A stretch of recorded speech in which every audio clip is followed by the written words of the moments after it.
الرحيم ويسيس كلها علماء قبل كسول أو كاشنيا هيدا بشعص أو إسكوح القامي إني أحسان ميدتك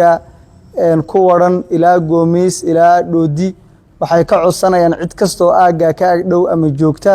wixii meedada arkaan oo u baahan waajibkii in laga guto oo in la aasa ah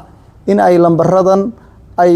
la soo xiriiraan si loo aaso dadka sida mutawacnimada isku xilqaamay lambarka koobaad waa Maxamed Samiig 063 329 20 lambarka labaadna waa Ibrahim Jaamac 493 82 to ah maalinkii shanaad oo aanu aasnay dad ku dhow ilaa 20 welina ay meedadkii ay quban yihiin inta agaarka u dhaxaysa aan isku soo ururinay culimada